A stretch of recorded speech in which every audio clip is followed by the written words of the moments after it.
John was currently staying in the town of Strawberry. He had big plans for his next adventure though. Strawberry was just a mere part of this journey. The first step of this adventure took place in the general store. It was necessary that John stocked up on the proper goods and foods that he needed to survive. He bought various canned foods for convenience and ease of eating. He even decided to buy a new warm coat. He was now fully stocked up on everything he would need. He was currently staying in the Welcome Center hotel room, so for the rest of the day, he decided to take it chill and hang out on his amazing balcony. The sun started to fall as John looked down at Strawberry, and he went to bed for an early start tomorrow.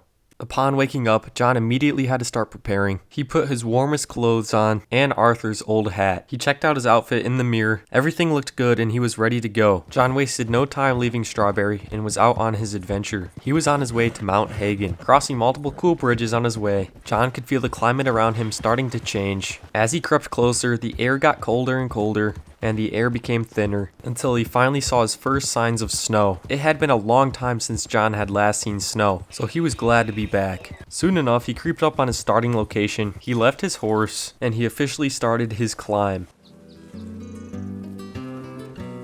John realized early on how steep this would really be, as he was still just at the very bottom. He kept moving at a very good pace though. He had been physically training for this for a while. Of course though, his body caught up to him, so he had to slow down the pace drastically. The steepness really started to tick up though as John made his first slide of the mountain. As John stopped to look at where he was walking, he realized he needed a different route. To the left was a much less steeper option. That helped John to realize instead of going straight up the mountain, he could go sideways and zigzag his way up.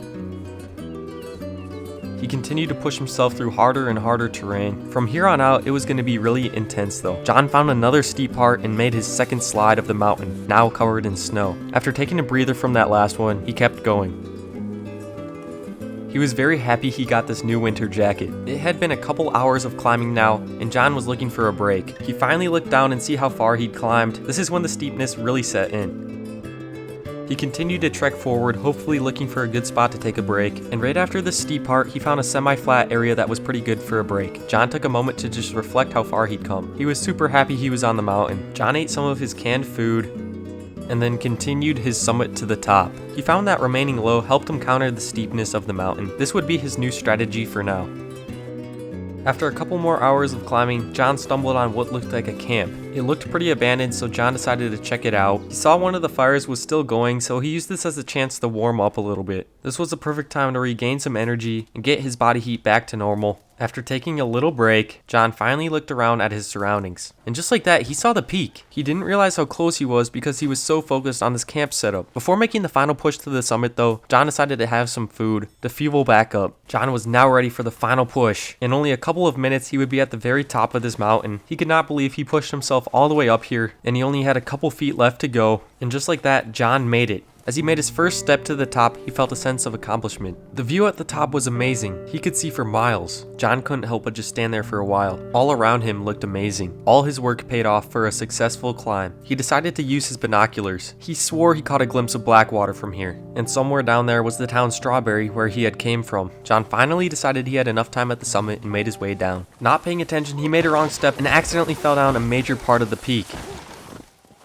He sure was lucky there was a lot of snow. He made it back to this camp and decided soon he should set up his own. Further down the mountain, John found a good spot and set up his camp. He would be staying here for the night. He had more of his canned food for dinner, except that was not enough. After a full day of hiking, he needed to get some more food. He decided to head down to this lake below him. He still had a surprising amount of energy for just climbing a mountain. He realized there was a lot of ice on this lake. He was going to have to jump onto the ice and find a better spot. The ice was not easy to walk on. It was definitely very slippery. He needed to look for a proper opening in the water to go fishing. Before he did that though, he wanted to have some fun. Feeling like a kid again, he ran across the ice and slid. Honestly, this was the most fun he had today and in a long time. After having his fun, John realized he actually had to catch some dinner before it got too late. He put a lake lure on his fishing pole that was very successful in his last trip, and he made his first cast into the water. After a couple seconds reeling in, he noticed a bite and set the hook. It was fish on. Right away, he could tell this was a beast of a fish. It kept taking out more and more line. No matter how much John reeled in, it just kept reeling back out the same line. At this point, he had no clue what type of fish it was either. He didn't know if he would want to eat it yet. The fish slowly started getting closer and closer to the shore, and it seemed like the fish was running out of energy. Unfortunately, only inches from shore, the fish had a last-second burst of energy, leaving John still fighting the fish. Thankfully, only a minute later, John actually had the fish's time, and he brought it onto the ice. This was a a giant musky. John had previously caught one of these and ate it for the first time on his last fishing adventure. This one felt about the same size. It was a little bit smaller though. To be honest, John wasn't a huge fan of the taste of musky, but he kept this one. He put in all the work, he was not gonna let it go. It was not easy carrying this giant fish back to camp in the deep snow, and the tiredness was starting to set in for John. John finally lugged this giant thing back to camp. He was ready to fillet this thing and get it cooking on the fire. He prepared the fish right away and got right to cooking it over the fire. Musky was a flaky type of meat, so it wasn't his favorite, but in the moment he was super hungry, so it was not bad. As John chilled by the fire, the sun started to set and the night came.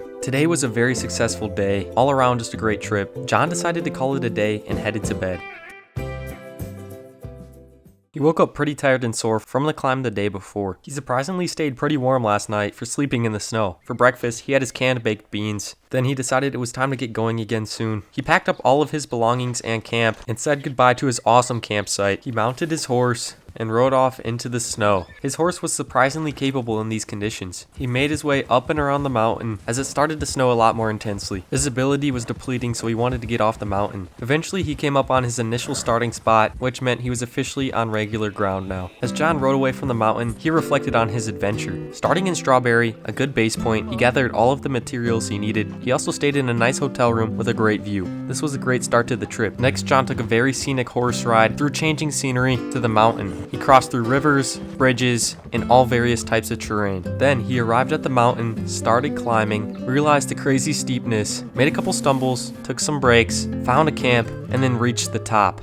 He then looked at the vast scenery around him and realized this is what he wanted to do. After that, he set up his camp, found a lake, had some fun slipping and sliding on the ice, casted his fishing pole, hooked a huge fish, reeled in the big musky, carried it back, and then ate it for dinner. He then went to bed in a great campsite. John wanted to give this trip a rating. He decided he would rate it on 3 main categories: enjoyment, scenery, and adventure. For the enjoyment category, John rated it a 6 out of 10. It was a good trip, but there was also things that could have gone a little bit better. For scenery, he gave it a 9.5 out of 10. It was a nearly perfect setting. It was super amazing. For the overall adventure, he gave it a 9 out of 10. There was a great challenge to this trip, and he ended up doing more things than he thought he would. As John finished reflecting on his trip, he totaled up the score. This trip scored 24.5 out of 30. John was finally out of the snow now and made it to Greenlands. He had a long trip ahead of him to get back home, but he couldn't wait to tell Jack, Abigail, and even Uncle about his trip. John was finally back at his ranch now, back to work of course, but in the back of his mind he wondered what his next adventure would be.